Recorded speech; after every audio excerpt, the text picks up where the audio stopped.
Hello guys, नमस्ते। आज पनि मेरो एउटा सानो भ्लग आएको छ। सबले लास्टसम्म हेरेर लाइक कमेन्ट गर्नु होला। हजुरहरूलाई कस्तो लाग्छ मेरो भ्लग सबैजना लास्टसम्म हेरिदिनु होला। आज चाहिँ हामी पहिलाको पुरानो हाम्रोमा पहिला हामी बसेको पुरानो घर जाँदैछौँ दिदी र म। अनि म चाहिँ दिदीलाई स्कुटी कुदाउन सिकाइदिँदैछु। हुन त भर्खर मैले पनि सिकेको र पनि म दिदीलाई सिकाउने भइसकेँ। हेर्नुहोस् गाइस, अनि म यहाँ चाहिँ दिदीले लडाउँछ कि भन्दै डराउँदै पछाडि बसेर म सिकाइराखेको छु। दिदीले चाहिँ लडाउँदिन। हाम्रो घर जाने बाटोको भ्यू हेर्नु न गाइस, यति राम्रो छ कि भनेर साध्यै छैन, त्यति राम्रो छ। अनि म चाहिँ पछाडि हातमा हेलमेट बोकेर दिदीलाई कुदाउन सिकाउँदैछु। हेलमेट लाउन दिनुपर्ने हो नि, मैले खासमा के गर्नु, मैले हेलमेट लाउनै दिन्छु। मेरो हातले लगाइराखेको छ हेलमेट। अब दिदीले कुदाउँछ। हाम्रो घर जाने बाटोमा चाहिँ अलिक धेरै जङ्गल छ कि गाइस।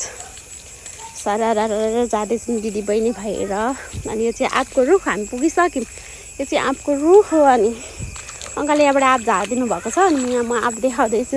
हामीले एक बाल्टिन थियो, खाएर आधी बाल्टिन बनाइसक्यौँ। खाइसकेर भाँडा जुठो भएको थियो, आन्टीले माझ्दै हुनुहुन्छ भाँडा चाहिँ।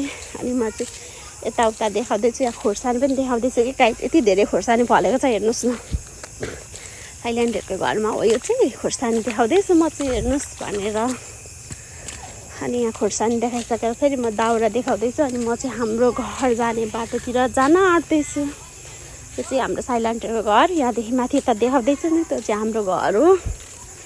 त्यो चाहिँ गाईहरूलाई बाँध्ने घर हो। हाम्रो घर चाहिँ उता अलिक उता थियो, हाम्रो घर चाहिँ भत्काइसकेको छ। यो चाहिँ गाईहरू बाँध्ने घर मात्रै छ अहिले चाहिँ हाम्रो। अनि हाम्रो माथि घरमा चाहिँ केराको खेती छ, यति धेरै फल्छ केरा। म चाहिँ देखाइराखेको छु यहाँनिर केरा खेती छ भनेर। यो चाहिँ हाम्रो गाईहरू बाँध्ने, गाई बाख्राहरू बाँध्ने घर हो। अनि यहाँ तल साइल्यान्डहरूको घर हो, यता माथि कान्छान्टहरूको घर छ। यो चाहिँ माथि जाने बाटो। यस्तो राम्रो भ्यू छ, हेर्नु न गाइस। म चाहिँ हाँसलाई बोलाउँदैछु तर हाँस मसँग आउँदैन, भाग्छ डराएर।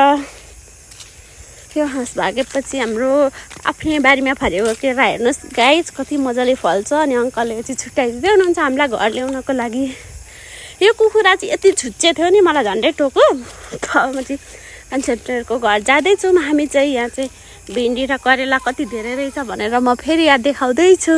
यो चाहिँ हस्पिटल हो यतापट्टिको, यतापट्टि आन्टीहरूको घर हो।